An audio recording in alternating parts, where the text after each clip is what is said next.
Good evening. Tonight we're going to talk about Qatar. Yes, Qatar. A country you probably think of for two things: an absolutely obscene amount of natural gas, and hosting a World Cup under conditions that made even FIFA blush, which is like getting a lecture on ethics from a piranha. But beyond the gleaming skyscrapers and controversial stadiums lies a complex, often hidden social landscape. We're going to peel back a layer of that complexity and look at something most tourist brochures conveniently omit: how Qatar, a deeply conservative nation, confronts the issue of prostitution. Now, before we dive in, let's be absolutely clear. This is not about sensationalism. This is about understanding the mechanics of a state's response to a global problem. We're aiming for an educational deep dive, examining the official strategies and declared intentions. Think of this less as a tabloid exposé and more as a rather dry, yet hopefully illuminating PowerPoint presentation, but with more jokes and significantly less corporate jargon. Our goal is to understand the system Qatar has built to tackle this issue from the ground up, so get comfortable. We're about to embark on a journey through the 10 key methods Qatar employs in its fight against prostitution. We'll look at everything from police raids in five-star hotels to the fine print on visa applications. We will explore the locations, the laws, and the campaigns designed to create what they hope is an impenetrable fortress against illegal sex work and human trafficking. It's a multifaceted approach, and understanding it gives us a fascinating glimpse into how this powerful Gulf state polices morality within its borders. Let's get started. Kicking off our list at number 10, we have the classic no-nonsense approach: police raids in hotels. Now, when you check into a lavish hotel in Doha, you're probably thinking more about the thread count of the sheets than an impromptu visit from law enforcement. But for those involved in illicit activities, it's a very real possibility. Qatar's Criminal Investigation Department, or CID, doesn't just sit around waiting for tips. They conduct regular, often unannounced raids on hotels and furnished apartments, which are seen as potential hotspots for clandestine activities. These aren't just random shakedowns. They are targeted operations based on intelligence and surveillance. The entire process is designed to be a powerful deterrent. The message is simple: there are no completely safe havens. The authorities work to create an environment of constant vigilance, making it incredibly risky for pimps, johns, or victims of trafficking to operate out of hotel rooms. This proactive stance means that the luxury and privacy that hotels sell can be pierced by the state at any moment if there's a whiff of suspicion. It's a blunt instrument, yes, but it's a foundational piece of Qatar's strategy to signal that the rules apply everywhere, even behind the closed doors of a penthouse suite. Coming in at number 9 is surveillance in nightclubs. Qatar's nightlife is, shall we say, restrained. It exists almost exclusively within international hotels, creating controlled environments that are easier to monitor than a sprawling citywide bar scene, and monitor they do. High-definition CCTV is not just a suggestion, it's a requirement. These cameras are strategically placed to cover entrances, exits, bars, and common areas, creating a comprehensive digital record of who comes and goes and who they interact with. It's less Saturday Night Fever and more 1984 with a DJ. This web of surveillance is complemented by a robust presence of both hotel security and often plainclothes officers. Their job is to be the human element in this technological dragnet, identifying and disrupting any overt solicitations or suspicious behavior before it can escalate. The idea is to make the environment so thoroughly watched that it becomes inhospitable for illegal transactions. For patrons, it means your awkward dance moves are being recorded for posterity. For those looking to engage in prostitution, it means every glance and conversation could be under scrutiny, turning a potential marketplace into a high-risk panopticon. At number 8, we have a crucial line of defense immigration checkpoints. For a country where expatriates make up nearly 90% of the population, the border is everything. Qatar's immigration authorities at Hamad International Airport and other entry points are the first filter in preventing human trafficking. They are trained to look for red flags. This isn't just about checking if a passport is valid. It's about scrutinizing the purpose of a visit, especially for individuals arriving from countries known to be sources for human trafficking rings. They're looking for inconsistencies in stories, suspicious travel patterns, or signs that a person might be under duress. This process is a delicate balancing act. On one hand, Qatar wants to welcome tourists and skilled workers. On the other, It wants to slam the door on criminal networks. So, immigration officers might ask detailed questions about a traveler's sponsor, their accommodation, and their financial means. If a young woman arrives on a tourist visa with no clear itinerary, no hotel booking, and a sponsor whose details don't quite add up, that's going to trigger a much deeper level of inquiry. It's a bureaucratic wall designed to be selectively permeable, letting the right people in and keeping the wrong people out. Our number 7 spot goes to the power of public messaging awareness campaigns. While raids and surveillance are about enforcement, this is about prevention through education. The Qatari government, through various ministries, periodically launches campaigns aimed at the general public, including the vast expatriate population. These aren't subtle art house short films. They are direct, often stark messages broadcast on television, radio, and social media, and displayed on billboards. The core message is twofold: to warn about the severe legal penalties for engaging in prostitution, and to educate people on how to recognize and report human trafficking. These campaigns often emphasize the moral and religious prohibitions against such activities, tapping into the cultural context of the region, but they also focus on the practical, legal consequences, hefty fines, long prison sentences, and eventual deportation for expatriates.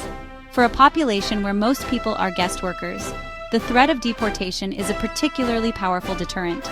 The goal is to strip away any romanticized or trivial notions about prostitution and frame it squarely as a serious crime with devastating consequences, both for the perpetrators and the victims. It's a top-down effort to shape public consciousness and reinforce the state's official stance. At number 6, we have what is arguably one of the most powerful and controversial tools in Qatar's arsenal: its strict visa regulations. The infamous kafala, or sponsorship system, is central to this. To live and work in Qatar, almost every expatriate needs a sponsor, an employer or a family member, who is legally responsible for them. This system is designed to prevent people from entering the country under false pretenses and then disappearing into an underground economy. For someone to be trafficked into the country for sex work, their trafficker would need to navigate this complex and tightly controlled bureaucratic maze. The regulations are specific and rigid. Visas are tied to specific jobs with specific employers. Switching jobs is difficult, and absconding from a sponsor is illegal. While critics rightly point out that this system can create conditions of exploitation for legitimate workers, its supporters argue it makes it incredibly difficult for trafficking rings to operate on a large scale. Someone can't just arrive on a tourist visa and start working illegally without quickly running into a wall of legal and administrative problems. It's a system that creates a paper trail for every foreign national, making undocumented illegal activity a high-wire act with a very small safety net. Halfway through our list, at number 5, is the mobilization of the public through community reporting hotlines. The Qatari government understands that its police force can't be everywhere at once, so they empower and expect citizens and residents to be their eyes and ears. Dedicated hotlines, like the one operated by the Qatar Foundation for Combating Human Trafficking, allow people to report suspicious activities anonymously and securely. These aren't just general police numbers. They are specialized channels for reporting suspected cases of trafficking, forced prostitution, or exploitation. This system relies on building public trust and awareness. The government promotes these hotlines through its public campaigns, ensuring people know they exist and how to use them. A resident might report a neighboring apartment with an unusual number of male visitors at all hours. Or an employer might report concerns about a domestic worker who seems to be controlled and isolated by an outside party. Each report is a piece of a puzzle, providing intelligence that can trigger investigations, surveillance, and ultimately, raids and rescues. It turns the entire community into a potential network of informants, creating a hostile environment for traffickers. At number 4, we acknowledge that crime doesn't respect borders, so the response can't either. This brings us to Qatar's collaboration with international agencies. Recognizing that human trafficking is a global criminal enterprise, Qatar has actively sought partnerships with organizations like the United Nations Office on Drugs and Crime and Interpol. This isn't just for good PR, it's a practical necessity. These partnerships facilitate the sharing of intelligence, best practices, and training resources. If a trafficking ring is identified with links to another country, these channels are essential for a coordinated international response. This collaboration manifests in several ways. Qatari law enforcement can receive advanced training from international experts on how to identify victims and dismantle trafficking networks. They can share data on trafficking routes and methods with other countries, helping to disrupt the supply chain of this horrific trade. Furthermore, by signing and ratifying international conventions against trafficking, Qatar subjects itself to a degree of international scrutiny and commits to upholding global standards. It's an admission that no single country, no matter how wealthy, can solve this problem alone. It requires a united, global front. Sliding into the number 3 spot are regular inspections of massage parlors. In many countries, massage parlors can be notorious fronts for prostitution. Qatar is acutely aware of this, and as such, these establishments are subject to intense and frequent scrutiny. The Ministry of Commerce and Industry, along with health inspectors and police, conduct regular, unannounced checks on these businesses. They aren't just looking for hygiene violations, they're enforcing a strict set of rules designed to prevent any illicit activity from taking root. These inspections are thorough. Officials check the licenses of the business and the credentials of every therapist. They ensure that the layout of the establishment adheres to regulations, often mandating that doors to treatment rooms cannot be locked from the inside. They enforce rules about same-sex service providers and look for any signs that the business is offering more than what its license permits. Any violation can result in immediate closure, massive fines, and legal action against the owners. The goal is to make the cost of running a brothel under the guise of a spa prohibitively high. At number 2, we have the sharp end of the stick: severe legal penalties and prosecution. Qatar's legal framework, a blend of civil law and Islamic Sharia law, prescribes harsh punishments for anyone involved in prostitution. This isn't a slap on the wrist.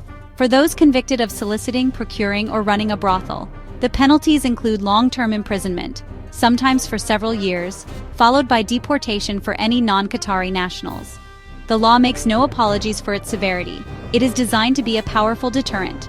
The prosecution process is swift and serious. Once arrested, suspects are often held in detention as the case is built by the public prosecutor. The courts treat these cases with gravity, and the social stigma attached to such a conviction is immense. For Johns, the risk of being caught, publicly shamed, imprisoned, and losing their lucrative job in Qatar is a significant deterrent. For traffickers and pimps, the law is even more draconian, with penalties that can extend to life imprisonment in cases involving minors or organized crime. The legal system is positioned as the ultimate backstop, ensuring that those who are not deterred by other means face the full force of the state. And finally, at number 1, we arrive at the most crucial and humane part of this entire system: rehabilitation programs for victims. While the previous 9 points focused on prevention and punishment, this one focuses on the people at the heart of the issue. Qatar has established dedicated shelters and support services for victims of human trafficking, including those forced into prostitution. The primary institution for this is the Qatari Shelter and Social Rehabilitation Center, AMAN, which provides a safe haven for victims who are almost always vulnerable foreign women. Once a victim is identified and rescued, they are not treated as a criminal. Instead, they are offered comprehensive support. This includes secure accommodation, medical care, psychological counseling to deal with trauma, and legal assistance to help them pursue justice against their traffickers. The ultimate goal is to help them recover and, wherever possible, safely repatriate them to their home countries. This victim-centered approach is a critical acknowledgement that prostitution is often not a choice, but a brutal form of exploitation. It represents the state's effort to not just punish the crime, but to heal the human damage it leaves behind. So, there you have it. A 10-pronged strategy that paints a picture of a nation taking the fight against prostitution and human trafficking incredibly seriously. From high-tech surveillance in nightclubs and strict border controls, to the raw power of police raids and severe legal penalties, Qatar employs a comprehensive, top-to-bottom approach. The system is designed to be a fortress, with each layer, from international collaboration down to community hotlines, reinforcing the others. And crucially, it culminates in a victim-centered approach, offering shelter and rehabilitation to those who have been exploited. But, as with any system, the work is never truly done. Criminal networks are adaptable, and they will always look for cracks in the armor. That's why the ongoing commitment to these efforts is so vital. It's not enough to build a fortress. You have to constantly patrol the walls, reinforcing support for victims, continuing to educate the public, and adapting law enforcement tactics to new challenges are all part of a perpetual battle. The fight against human exploitation isn't a campaign with an end date. It's a constant state of vigilance and a moral obligation. Ultimately, understanding Qatar's model gives us insight into one nation's response, but the problem is global. We encourage you to stay informed about these issues, not just in Qatar, but in your own communities. Support reputable anti-trafficking organizations that work to protect the vulnerable and prosecute the guilty. The more we understand the mechanics of both the crime and the response, the better equipped we all are to contribute to a world where exploitation has no place to hide. Thanks for watching.